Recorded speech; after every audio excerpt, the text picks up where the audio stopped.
بسم اللہ الرحمن الرحیم۔ یقیناً یہاں قرآن مجید کے بارے میں تفصیل سے معلومات اردو زبان میں پیش کی جا رہی ہے۔ قرآن مجید کیا ہے؟ قرآن مجید اسلام کی مقدس ترین کتاب ہے جو اللہ تعالیٰ کا کلام ہے اور اس سے آخری نبی حضرت محمد صلی اللہ علیہ وآلہ وسلم پر نازل کیا گیا۔ یہ انسانیت کے لیے ہدایت، روشنی اور حق اور باطل میں فرق کرنے والی کتاب ہے۔ قرآن کا نزول۔ قرآن کا نزول سن 610 ہجری میں مکہ مکرمہ کے قریب غار حرا میں پہلی وحی کے ساتھ ہوا۔ سب سے پہلی آیات سورۃ العلق کے ابتدائی آیات تھی۔ اقرأ باسم ربک الذی خلق، پڑھیے اپنے رب کے نام سے جس نے پیدا کیا۔ نزول قرآن کا سلسلہ تقریباً 23 سال تک جاری رہا۔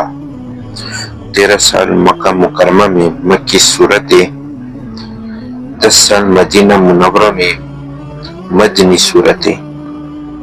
قرآن کی ساخت۔ نمبر 1، سورتیں۔ قرآن مجید میں 114 سورتیں ہیں۔ ہر سورت کا ایک مخصوص نام اور مضمون اور پیغام ہوتا ہے۔ نمبر 2، آیات۔ کل آیات کی تعداد تقریباً 6236 ہے۔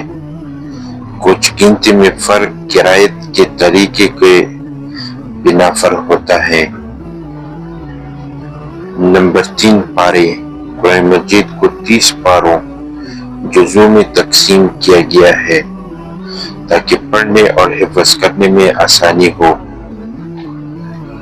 قرآن کی مضامین۔ قرآن مختلف موضوعات کا احاطہ کرتا ہے جیسے توحید، اللہ کی وحدانیت اور اس کی صفات، نبوت، تمام انبیاء کرام کا تذکرہ خصوصاً حضرت محمد صلی اللہ علیہ وآلہ وسلم، آخرت، قیامت، جنت اور جہنم، حساب کتاب، اخلاقیات، سچائی، صبر، عدل، نرمی، ایثار، معاشرت، خاندان، ازدواجی زندگی، وراثت، حقوق العباد، معیشت، تجارت، سود کی معاملات، زکوٰۃ، قانون، قصاص، حدود، انصاف کے اصول، قصص الانبیاء، پچھلے انبیاء کی کہانیاں جو عبرت اور نصیحت کے لیے بیان کی گئی ہیں۔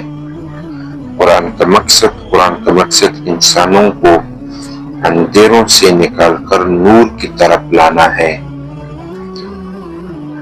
ھدی للمتقین، ہر پرہیزگاروں کے لیے ہدایت ہے۔ سورۃ البقرہ۔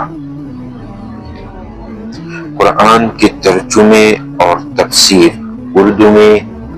اردو زبان کی کئی مستند تفسیر اور ترجم موجود ہیں جن میں سے چند مشہور درج ذیل ہیں۔ نمبر 1، تفسیر ابن کثیر۔ اردو ایک متعبر اور سادہ تفسیر جس میں احادیث کی روشنی میں تشریحات ہیں۔ نمبر 2، تفہیم القرآن۔ مولانا مودودی عقلی اور فکری انداز میں قرآن کی تفسیر، خاص طور پر نوجوان نسل کے لیے مفید۔ نمبر 3، تفسیر مظہری شاہ ولی اللہ دہلوی کے خاندان کی کوشش۔ نمبر 4، کنزلہ امام احمد رضا خان ادبی، پر اثر ترجمہ پر ظاہر میں معروف۔ نمبر 5، بیان القرآن مولانا اشرف علی تھانوی، سادہ اور آسان زبان میں ترجمہ، مختصر تشریحات۔ قرآن کا پیغام انسانیت کے لیے۔ قرآن صرف مسلمانوں کے لیے نہیں بلکہ پوری انسانیت کے لیے ہدایت کا پیغام لایا ہے۔ یہ ہمیں سکھاتا ہے کہ اللہ ایک ہے، انسان برابر ہے، عدل، رحم، اور نیکی کو اپناؤ، غرور، ظلم اور گناہ سے بچو، علم حاصل کرو اور غور و فکر کرو، قرآن کی تلاوت کی ادا، پاکیزگی کے ساتھ قرآن چنا وضو، نمبر 2 احترام کے ساتھ پڑھنا، نمبر 3 تجوید کے اصولوں کے مطابق تلاوت، نمبر 4 ترجمہ اور تفسیر سے سمجھنا، نمبر 5 عمل کرنا۔